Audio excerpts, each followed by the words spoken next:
Sebelum menonton, jangan lupa like, subscribe, dan tekan tombol lonceng. Selamat menyaksikan. Halo sahabat Eljon, kembali lagi di Eljon Medical Forum bersama saya Cynthia Karani, dan hari ini kita akan bahas soal mendengkur ya, dan juga tentang sleep apnea, bagaimana mengobatinya, kemudian juga mencegahnya, dan lain-lain akan kita bahas hari ini bersama Dr. Andreas Prasaja yang merupakan dokter praktisi kesehatan tidur. Dr. Andreas, halo dok. Halo. Oke. Kita bicara lagi soal mendengkur ya dok.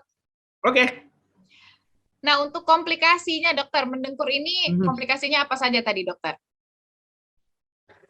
Hipertensi, diabetes, jantung, stroke, kematian, impotensi. Kematian juga ya dokter ya, berarti mendengkur ini?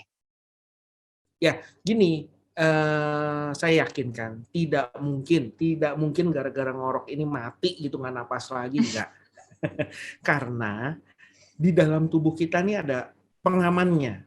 Begitu kita nggak napas, ya kan, oksigen drop, karbon dioksida naik. Nah, ada sensor pengaman, ya. Ini sensor yang baca kadar karbon dioksida nih.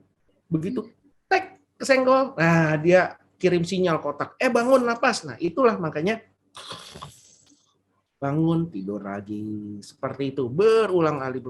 Nah, repotnya lama-lama sensor ini adaptasi, dia toleransi dengan kadar karbon dioksida yang tinggi, ya, sehingga berhenti napasnya makin panjang. Yang awalnya cuma 10 detik, jadi 20 detik, 30 detik, 50 detik, 70 detik nggak napas pada saat tidur. Nah, saat nggak napas inilah panjang, jantungnya nggak kuat. Itu yang meninggal serangan jantung pada saat tidur. Satu-satunya penyebab sleep apnea, nggak ada lagi. Berarti dibantu dengan adanya penyakit yang lain gitu ya dokter ya, kalau kita berbicara soal kematian. Faktornya. Gitu. Oke. Ya, nah dokter, bisa disembuhkan nggak sih dokter? Oh iya dong.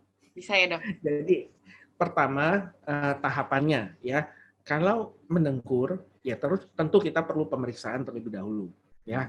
Dan sekali lagi pemeriksaan saya unik, nggak seperti dokter lain. Ya nggak unik-unik amat sih, di mana-mana juga udah banyak ya. Kalau di Indonesia aja masih aneh. Pemeriksaan tidur di laboratorium tidur ya. Kalau yang Twilight yang pertama tuh ada tuh sleep lab. Wah, saya senang banget lihat. Wah, kerjaan gua tuh. Di berbagai film udah ada. Jadi pasien nginep 1 malam di laboratorium tidur sampai pagi ya. Alternatif lain pemeriksaan di rumah pada kondisi tertentu bisa kita lakukan juga, tapi nggak semua kondisi ya. Nah, ini penting kenapa? Untuk melihat fungsi-fungsi tubuh pada saat tidur, fungsi-fungsi nafas, fungsi-fungsi jantung. Kemudian kalau kita curiga ke arah lain, gelombang otak, gerakan kaki, ini juga harus kita lihat. Nah, setelah perekaman semalaman, ya udah pasien mah pulang dulu. Nah, baru saya kerja rekamannya, saya analisa terlebih dahulu grafik-grafiknya, apakah ada gangguan apa tidak. Ada gangguan nafas, ada henti nafas, ada gangguan pada jantung, dan lain sebagainya. Nah, setelah pemeriksaan tidur, baru kita tahu ini arahnya kemana perawatannya. Apakah satu membutuhkan pembedahan, apakah bisa dengan oral appliances, ini dengan dokter gigi khusus ya, spesialis prosto yang bisa membuatkan alat dipakai pada saat tidur, atau CPAP, continuous positive airway pressure, saya sebut sekarang happy treatment.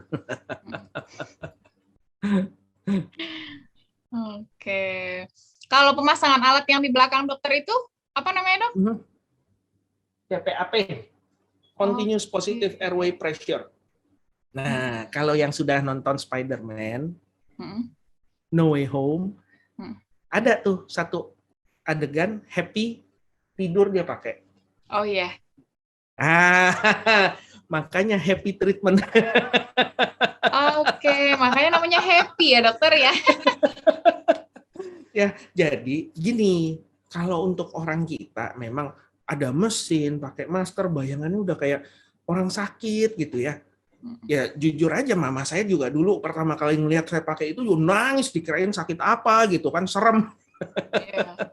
Tapi di mana-mana tuh udah biasa ya, karena gini, fungsi dari alat ini sebenarnya mekanis. Dia meniupkan tekanan, bukan ngasih oksigen atau apa, tidak. Dia meniupkan tekanan, hanya tekanan saja untuk mengganjal supaya saluran nafas ini nggak nutup. Jadi diganjal dengan tekanan. Yang kita rasa cuma angin aja tidur, seperti itu. Tinggal settingannya gimana, fiturnya gimana, itu masih ada ceritanya lagi nanti. Ya, nah, ya sama seperti kacamata. Kita kan mata, kalau kita udah minus, ada plus, silinder, dan lain sebagainya, ya kita kan koreksi dengan lensa, benar nggak? Ya. Betul. Nah, alat ini juga sama, mendengkur, ada sleep apneanya, ya dikoreksi dengan alat ini. Tinggal tekanannya berapa, harus bagaimana, ada 2 tekanan atau 1 tekanan, jedanya berapa, ya macam-macam. Jadi sama seperti kacamata. Dan sama seperti kacamata. Nah, bayangkan kalau di Jakarta, di Indonesia, belum ada orang pakai kacamata. Tiba-tiba di jalan kita lihat orang pakai kacamata, kaget nggak? Ya. Bingung, apa ini? Ya sama, alat ini kita belum biasa aja. Padahal Di luar sama sih kayak kacamata ya dokter ya, dipakai di untuk luar mah bantu biasa. gitu. Mana-mana orang pakai. Tapi berarti memang bisa digunakan sendiri di rumah ya dok? Oh iya, itu sebabnya Udah. saya melatih pasien untuk bisa menggunakan, kemudian dengan settingan yang tepat. Karena kalau tanpa settingan yang tepat ya nggak enak makainya. Oke. Kemudian ada perawatan apa lagi dokter untuk sleep apnea dok? Pembedahan juga sekarang sudah semakin advance ya. Ya tapi ya kita harus lihat dulu dari pemeriksaan apakah masih bisa dibedah atau tidak ya. Karena kalau pada kondisi-kondisi tertentu yang sudah terlalu berat itu biasanya sudah tidak bisa dilakukan pembedahan. Seperti itu. Ya. Nah, kalau yang dental appliances sedang, ringan, nah itu masih bisa tuh dengan dental appliances. Ya, dokter gigi bikin alat yang dipakai pada saat tidur. Nah, cuma memang harus custom made, harus dibikin sama dokternya. Karena di pasaran ada nih di mana-mana gitu, beli bebas gitu ya, nggak enak, nggak sesuai dengan ukuran. Oke. Tapi dokter apa namanya? Artinya bisa sembuh ya dok sleep apnea? Ya, Bisa. bisa sembuh. Oke. Karena gini, targetnya kita adalah untuk pencegahan penyakit-penyakit yang berat-berat itu. Ya, apalagi yang sudah pasca serangan jantung misalkan. Atau aritmia misalkan, aritmia jantung. Ya harus, kalau memang ada mendengkur harus kita rawat. Oke, baik. Kemudian dokter, bisa dicegah nggak sih dokter untuk beberapa faktor penyebab mungkin bisa dicegah nggak dok?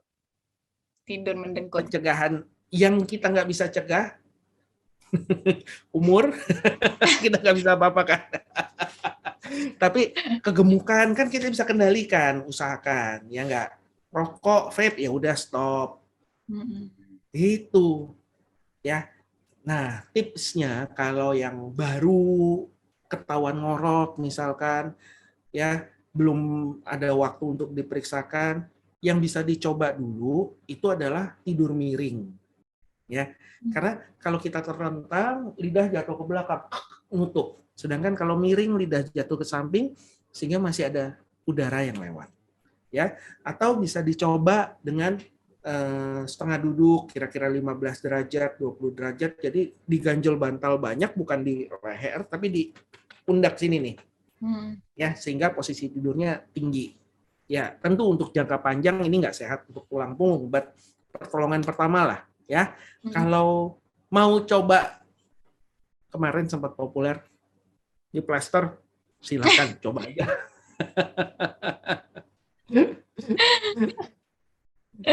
Oke, tapi berarti posisi tidur yang terlentang gitu dok, memang tidak baik kah atau gimana dok?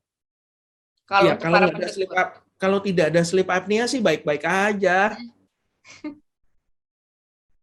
Kalau ada sleep apnea mengganggu ya dok? Iya, jangan. Bisa bahaya. Oke, berarti kalau misalnya sekarang yang sudah tidur mendengkur gitu ya dokter ya, dirasa setiap hari, boleh langsung periksakan ya dok? Yes, sure. Mm-mm. Baik. Nah dokter, berbicara soal tidur lagi nih dokter, selain mendengkur kan ada beberapa lah dokter yang dipertanyakan soal tidur ya dokter. Ada yang misalnya ketika tidur terjadi kelumpuhan atau sleep paralysis kalau di medis ya dokter. Tapi kalau orang Indonesia biasanya bilangnya ketindihan dan segala macamnya itu dokter. Kalau dari segi medisnya kenapa sih dokter tiba-tiba seperti itu? Ya, ini menjadi diagnosis banding dari sleep apnea memang. Ya, kita harus membedakan ini henti napasnya karena sumbatan atau karena sleep paralysis atau ketindihan, ya. Karena mirip nih, sama-sama sesek, sama-sama nggak bisa napas. Nah, kalau sleep paralysis itu jadi begini sebenarnya.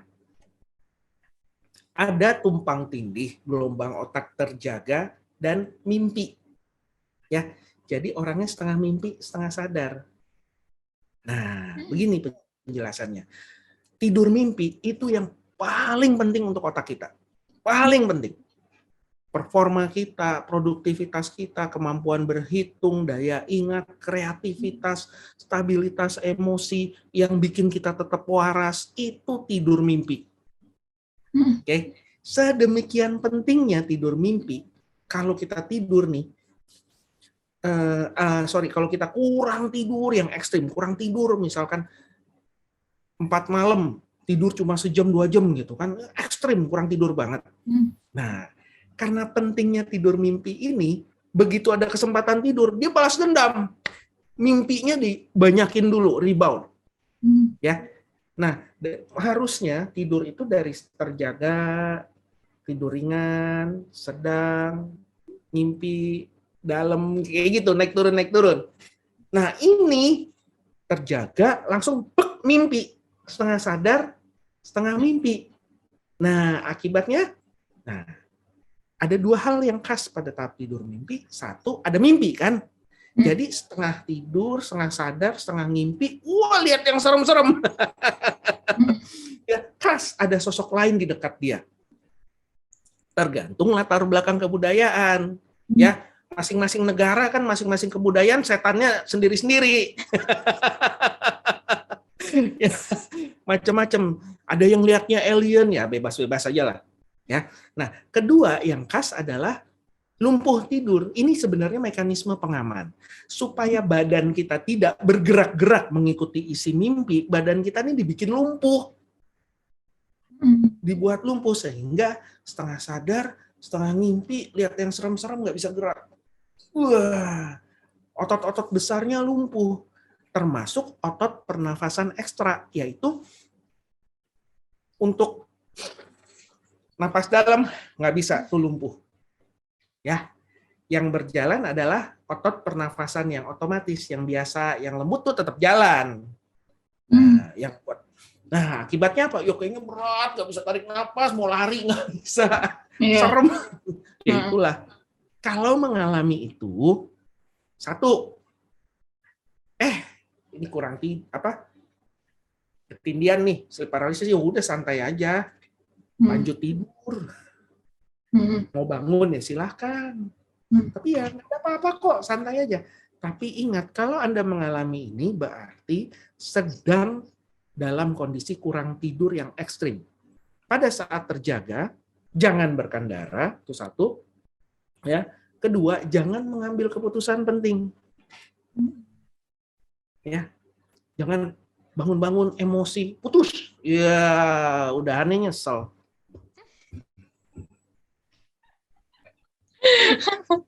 Oke, makanya tadi nggak bisa bernapas itu ya dokter ya, karena lumpuh ternyata sampai ke saluran pernapasan.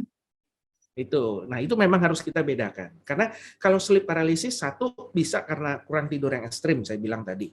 Ya, tapi ada penyakit narkolepsi misalkan. Itu sering sekali mengalami ketindihan ini, mengalami sleep paralysis ini sering sekali. Jadi penderita narkolepsi itu penyakit tidur yang pertama kali ditemukan. Hypersomnia yang pertama kali ditemukan. Jadi penderitanya itu bisa total tidur sleep attack gitu kan. Sehingga kalau dokter-dokter senior begitu ketemu pasien ngantukan, wah ada bilang ini narkolepsi namanya. Gitu. Padahal kalau kita sekarang sebut sebagai hypersomnia, nanti baru kita bedakan lagi ke penyakit-penyakitnya. Kalau narkolepsi yang khas ya ada sleep attack seperti itu, hypersomnianya parah sekali, berat sekali, nggak ketahankan, bisa tidur mendadak, ya kemudian sering disertai dengan ketindihan ini. Itu. Jadi hati-hati. Siap, dokter. Selanjutnya dokter, masih soal tidur dok, ada yang senang menggeretakkan gigi gitu ya dokter ya. Nah itu kenapa sih dokter, berbahaya nggak dok? Bruxism tidak berbahaya ya, tapi sangat mengganggu kesehatan gigi. Ya, biasanya karena gesekan gigi inilah yang merusak ya lapisan email gigi ya, jadi tipis. Dan kalau yang parah-parah itu mengganggu otot-otot juga sini sehingga sering sakit kepala, sering migrain, itu juga bisa. Kenapa ya dok bisa orang tanpa sadar gitu menggeretakkan? Udah bawaan. Itu udah bawaan. Jadi gini, kalau dulu kita anggap begitu ada menggertakkan gigi, gelombang otak tidur terganggu. Ternyata penelitian terakhir membuktikan sebaliknya. Ada gangguan pada tahap tidur yang menginterupsi tidur, entah mimpinya serem banget, entah apa, atau gangguan napas, ada yang nyolek lagi tidur dan sebagainya. Langsung krek. Nah, seperti itu. Ya, tahapan pengobatannya bisa dengan obat-obatan, tapi kalau kami biasanya kita sarankan buat alat bantu dulu di dokter gigi, ya supaya melindungi gigi dan melindungi otot-otot ini juga. Biasanya yang ahli TMJ itu. Oke. Nah selain gigi dokter, ada juga kadang anggota tubuh tuh yang suka bergerak gitu ya dokter, yang nggak tahu itu sadar apa enggak, kakinya atau apanya. Itu kenapa dokter? Mesti dibedain lagi. Gerakan atau vokalisasi, verbalisasi pada saat tidur. Masuknya golongan parasomnia. Jadi gini, ada satu penyakit yang banyak tapi luput dari perhatian kita, itu namanya restless leg syndrome. Restless leg syndrome itu begini, begitu mau tidur kakinya nggak enak. Nggak enaknya ini sulit diungkapkan dengan kata-kata, ya entah kesemutan, panas, dingin, pegel, bikin dia nggak bisa tidur. Nah, yang khas supaya lebih enak dia harus gerak-gerakan dulu, pijat-pijat dulu, udah lebih enak mau tidur, muncul lagi, mesti turun dulu jalan-jalan yang udah parah gitu ya. Jadi gelisah, ini gangguan pada syaraf kaki, ya restless leg syndrome atau sindroma tungkai gelisah. Yang khas lagi adalah kalau kita periksa tidurnya ada periodic limb movement in sleep, jadi kakinya ini goyang-goyang lagi tidur nih. Ini kan telapak kaki lagi tidur. 10 detik. 10 detik diam. Nah, setiap kali gerak otaknya terbangun tanpa terjaga, sehingga disertai dengan gejala bangun nggak segar, siang ngantuk. Ini gangguan syaraf kaki yang bisa disebabkan oleh gangguan pada ginjal, komplikasi dari diabetes, atau yang sederhana, anemia, atau kurang asam folat. Nah, itu pada wanita muda juga sering ditemukan seperti itu. Nah, ini gerakannya seperti itu. Nah, tapi gerakan, ya banyak juga gerakan yang kompleks-kompleks. Nah, sleepwalking, sleep talking, kalau kemarin sempat banyak sleep texting. Jadi ya kan sleep call ya dokter ada juga. Zaman sekarang kan tidur sebelah handphone gitu kan. Tahu bunyi gitu, balas tidur lagi. Ya itu termasuk dalam sleepwalking, sama seperti sleepwalking. Nah, kejadiannya satu memang ada bakat gitu ya, tapi yang tidak sesuai dengan pendapat umum, tidak ada hubungannya dengan mimpi. Jadi sleepwalking, sleep talking itu kejadiannya pada tahap tidur dalam, bukan tahap tidur mimpi. Ya, khas kalau orang habis ngigo apa pagi, tanya deh, kamu ngimpi apa? Enggak, dia nggak akan ingat. Ya, karena tidak terjadi pada tahap tidur mimpi, pada tahap tidur dalam. Nah, penanganannya nomor 1 kalau ada keluarga yang suka sleepwalking, sleep talking, ya, jaga keselamatan. Jangan sampai dia menyakiti diri atau orang lain. Jadi pecah belah, elektronik, hati-hati.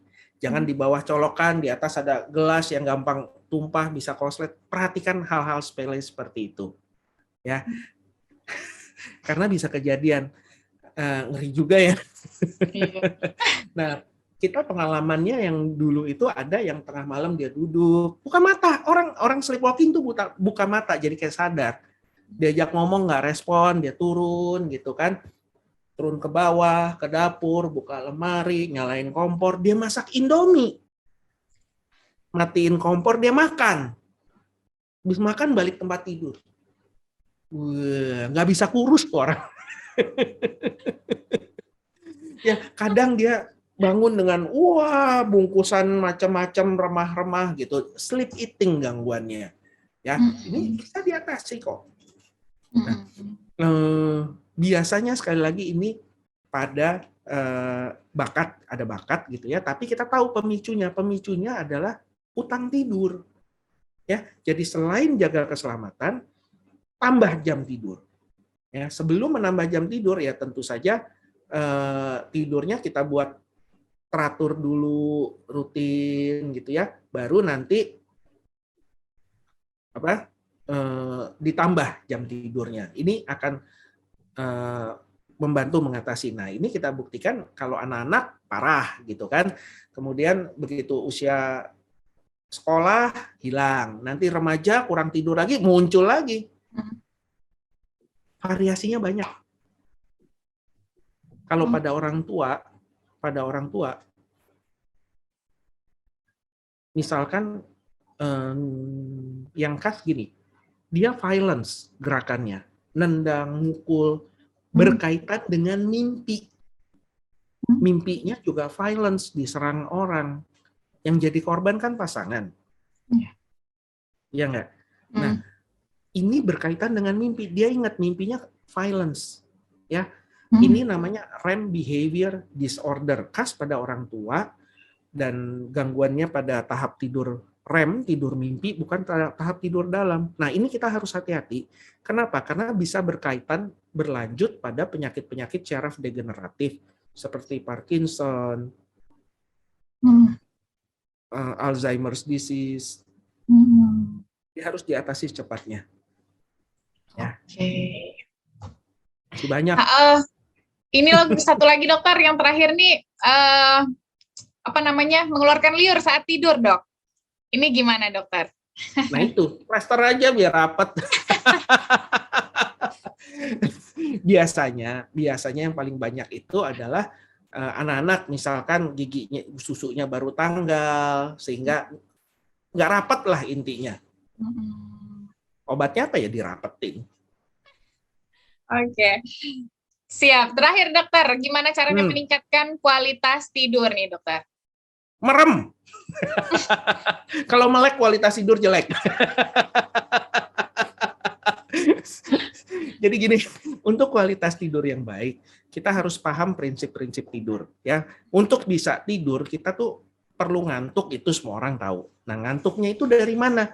Waktu, timing. Jadi udah ada jamnya ngantuk itu. Kalau setelan di otak jam biologisnya mengantuk di jam 11, jam 12, ya tidurlah pada jam-jam tersebut. Jangan jauh, jam 9 ya nggak bakal bisa tidur lah. Kenali jam biologis. Oke? Kenali irama sirkadian kita, ideal tidur di jam berapa. Tidurlah pada jam tersebut. Nah, kemudian selain ngantuk, yang kedua adalah nyaman, rileks. Jadi bukan perlu aromaterapi, musik yang gimana, bukan. Yang nyaman. Ya. Kalau senang, silakan. Misal, orang zaman dulu kan bilang, enggak sih sekarang juga masih, mau tidurnya enak minum susu, gitu kan. Bener nggak?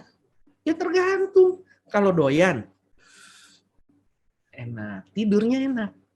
Lah yang nggak doyan susu, minumnya aja tutup hidung. Ya Iya. gimana bisa tidur? Hmm. Ya, jadi biasakan punya ritual tidur yang baik. Relaksasi dulu ya. Terserah caranya gimana. Ya. Perhatikan irama sirkadian, perhatikan pencahayaan, perhatikan lingkungan. Kamar tidur cuma buat tidur. Kalau pencahayaan mati lampu dan lampu menyala nggak ada hubungannya juga ya dokter ya? Nggak apa-apa ya dok? Jadi melatonin itu kan hormon tidur. Dia hanya diproduksi pada saat gelap. Oke. Jadi kalau tidur gelap ya dengan pencahayaan minimal, bukannya tanpa pencahayaan. Ya. Ya, dengan pencahayaan minimal, misalkan lampu jalan kita biarkan masuk sedikit, atau tidak ada jendela ya kita pasang lampu tidur. Ya, kalau tengah malam nanti nabrak-nabrak susah. Ya, kalau masih bayi anaknya ya jangan gelap-gelap tengah malam nangis minta susu, mau bikin susu gimana? Oke, siap. Wah, makasih banyak nih Dokter Andreas. Tadi udah bincang banyak banget seru soal tidur, soal mendengkur, dan lain-lain. Makasih banyak ya Dokter Andreas. Terima kasih kesempatannya. Ini kebetulan menjelang World Sleep Day tanggal 18 Maret. Ya, bukannya orang tidur semua ya, enggak. Kita mengkampanyekan kesehatan tidur. Mulai prioritaskan kesehatan tidur. Makasih. Oke, jadi tanggal 18 Maret itu diperingati sebagai World Sleep Day ya dokter ya. Jadi sekalian kita hari ini membahas soal tidur. Tadi sudah banyak soal mendengkur, soal sleep paralysis dan lain-lain sudah kita bahas. Dan kita ucapkan terima kasih untuk Dokter Andreas. Jadi tadi juga sudah dijelaskan bagaimana menjaga kualitas tidur, jam tidur harus diperhatikan dan bikin nyaman. Tadi ya dokter ya, ada musik, pencahayaan dan lain-lain.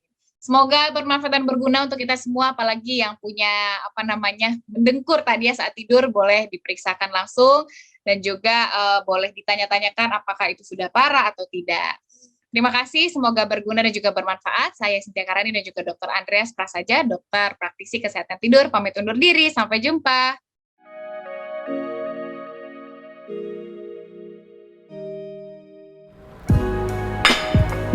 Hai, sudah nonton ya? Tapi belum lengkap rasanya kalau kalian belum like and subscribe. Dan jangan lupa ya, see you!